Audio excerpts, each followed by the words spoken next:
Historia de la educación y la pedagogía 2. A continuación hablaremos de ciertos autores, los cuales hicieron aportaciones importantes a la pedagogía.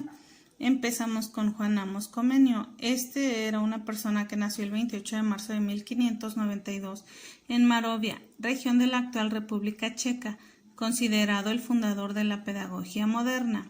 Comenius propuso un programa para hacer amena y no tediosa la educación y lo llamó Panpaedia o Pansofia, que significa educación universal. Su finalidad fue establecer un sistema de enseñanza progresivo del que todo el mundo pudiera disfrutar. Decía que a los niños se les debía enseñar gradualmente, enlazando de manera natural los conceptos elementales con los conceptos más complejos.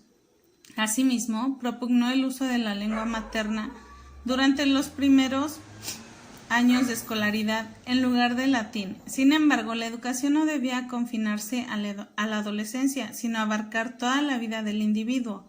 Comenius escribió que el estudio tenía que ser completamente práctico, completamente grato, de tal manera que hiciera de la escuela una auténtica diversión, es decir, un agradable preludio de nuestra vida. También opinaba que la escuela debía centrarse no solo en la formación de la mente, sino de la persona como un todo, lo que incluiría la instrucción moral y espiritual.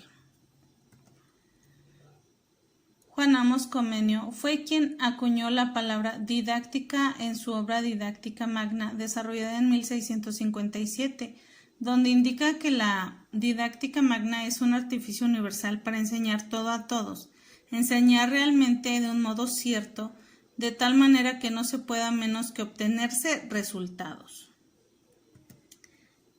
El siguiente es Francis Bacon. Él tenía una triada pedagógica, donde es el alumno, que nos dice que el alumno debía buscar una educación holística, extrapolando las ciencias a las ciencias sociales y humanidades. Este es un ser activo que busca el conocimiento empíricamente a través de la experiencia. También la educación. Bacon concebía la educación como un hecho empírico. Enfatiza el rol de la experiencia, especialmente la percepción sensorial, en la formación de ideas. Bacon apunta a la unidad del conocimiento, donde la disolución de fronteras entre las distintas ramas del saber propiciarían el vehículo perfecto para el progreso de la humanidad. El conocimiento que se basa en la experiencia para validarse como tal, que significa que la experiencia es la base de todos los conocimientos, parte del mundo sensible para formar los conceptos. Lo que uno ha experimentado, lo ha experimentado. Seguimos con mecanismos para la producción del aprendizaje. El requerimiento fundamental del método científico que todas las hipótesis y teorías deben ser probadas mediante la observación del mundo natural, restando la importancia al raciocinio a priori, la intuición o la revelación.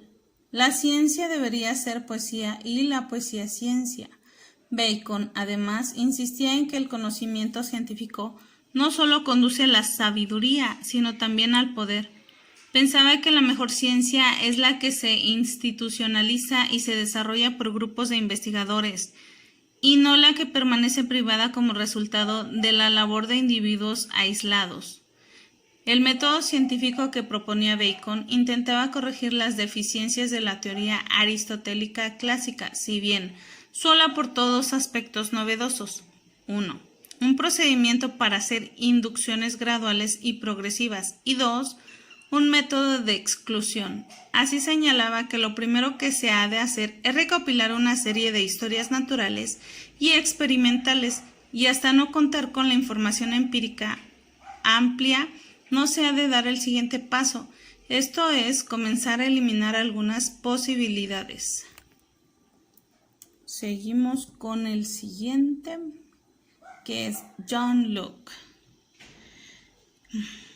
El filósofo empirista inglés John Locke se basó para proponer sus métodos pedagógicos en su propia concepción de la mente humana, a la que consideró originariamente como una tabula rasa, o sea, vacía de todo tipo de saberes, los que se irían inscribiendo en ella a través de las futuras experiencias.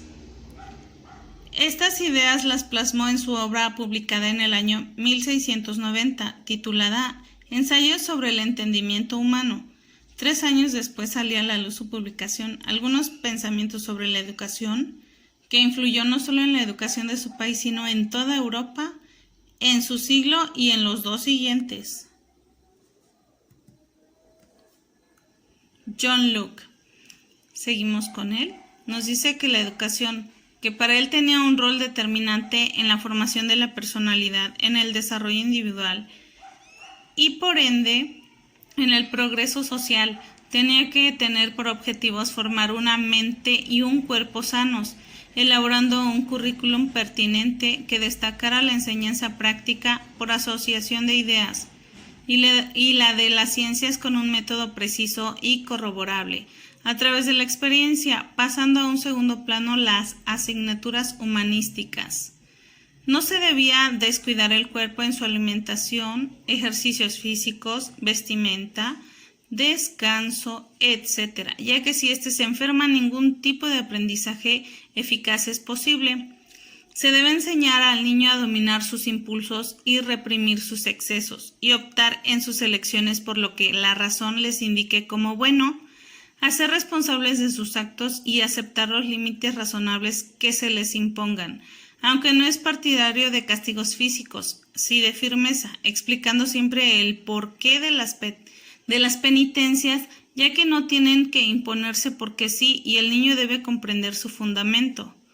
La persona nace con aptitudes o talentos, pero sin ninguna clase de contenidos en su mente, y los padres y docentes en virtud de esta capacidad deben formar al niño para ser un adulto pleno y libre, por lo cual los responsables de educarlos deben ser personas cultas que vayan a enseñarles a su propio hogar, siendo capaces de brindarles su conocimiento adecuados y de calidad y un ejemplo a imitar, permitiéndoles a los educandos opinar y criticar con respeto y motivarlos a aprender con placer. El aprendizaje del latín tan priorizado hasta entonces pasa para Locke a un tercer lugar luego de la lengua materna y el francés. Seguimos con Juan Jacobo Rousseau. Este autor consideró que en el mundo que se estaba configurando los hombres deberían abandonar su papel de siervos para convertirse en ciudadanos libres, dueños de su destino y de detentadores de la soberbia. Al igual que Aristóteles, Rousseau consideraba la educación como el camino idóneo para formar ciudadanos libres, conscientes de sus derechos y deberes en el nuevo mundo que se estaba gestando. Pero él se dio cuenta que el sistema educativo imperante era incapaz de llevar a cabo esta labor. Consecuentemente, en Emilio, 1762, define los nuevos fundamentos para una pedagogía renovada, acorde a los nuevos tiempos. Emilio es el resultado de la revisión de la pedagogía tradicional desde la óptica renovadora del pensamiento de la Ilustración. En Emilio, Rousseau establece las características de la educación para una sociedad integrada por ciudadanos libres que participan y deliberan sobre la organización de la comunidad y los asuntos públicos. Las ideas centrales de Rousseau son una respuesta a la necesidad de formar un nuevo hombre para una nueva sociedad.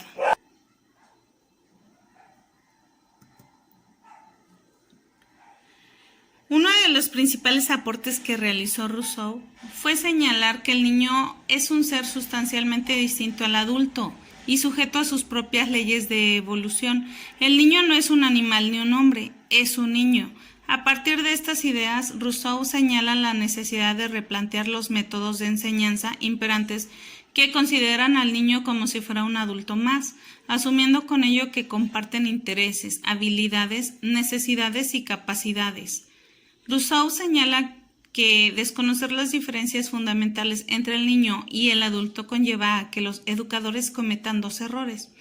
Atribuirle al niño conocimientos que no posee, lo que deriva que se razone o se discuta con él, cosas que no está capacitado para comprender e incluso con razonamientos incomprensibles para el niño.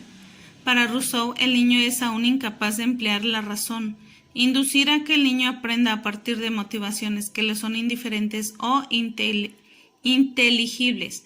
El proceso educativo que debe de partir del entendimiento de la naturaleza del niño, del conocimiento de sus intereses y características particulares. Así debe reconocerse que el niño conoce el mundo exterior de manera natural, haciendo uso de sus sentidos. Consecuentemente es erróneo hacerlo conocer el mundo en esta etapa a partir de explicaciones o libros, asumiendo que por medio de las sensaciones el niño conoce el mundo que lo rodea. Se define la observación y la experimentación como el camino por el cual el niño inicia la aprehensión del mundo que lo rodea.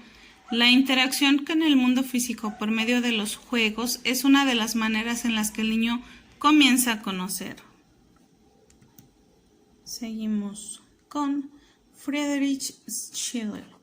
En el año 1788 publicó una obra histórica llamada Historia de la separación de las Provincias Unidas de los Países Bajos del gobierno español. A partir de esa publicación, en 1789 ingresó como docente en la Universidad de la ciudad de Jena. Allí comenzó a dar clases de historia, llevado por la pasión de compartir sus saberes, ya que no recibía sueldo. Friedrich fue uno de los primeros representantes del romanticismo alemán.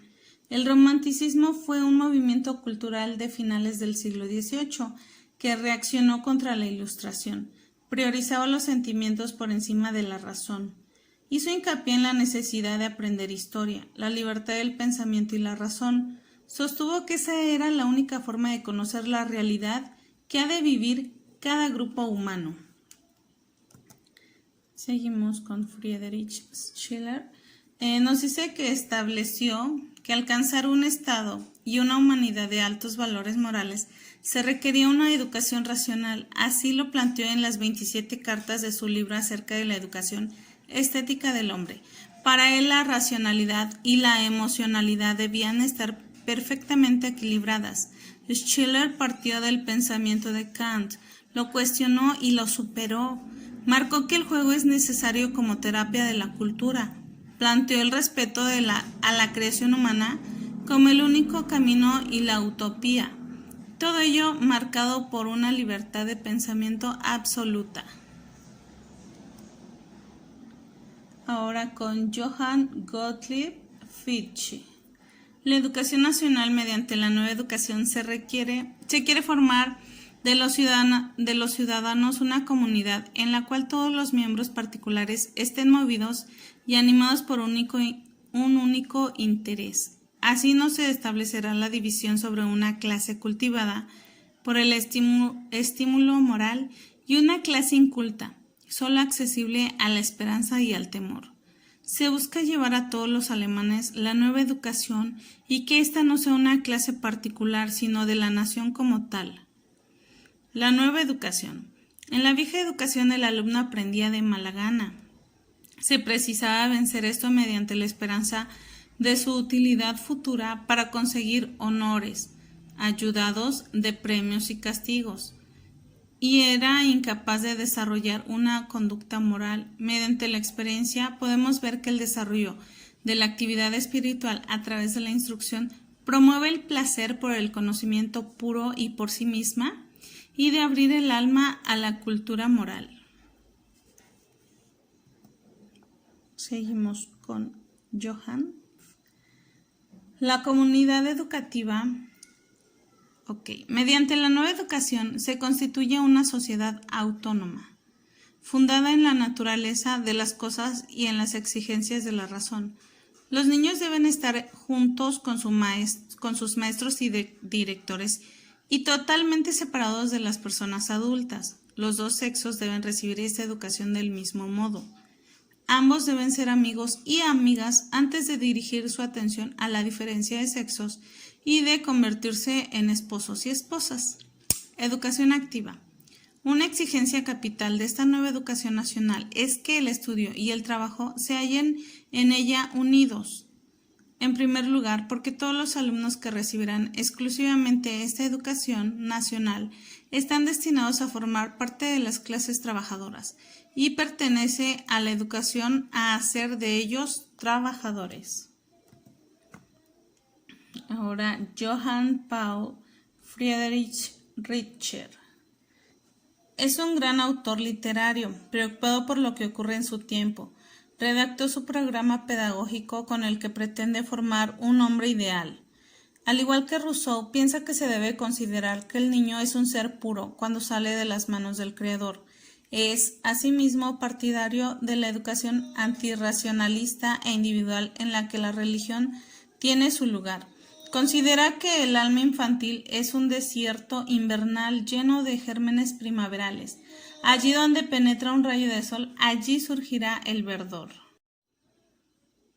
Presenta al niño como el sujeto del porvenir y el educador como el artista capaz de formar al hombre ideal del que depende todo el destino de la humanidad. Muchas gracias por acompañarme en este video. Hasta luego.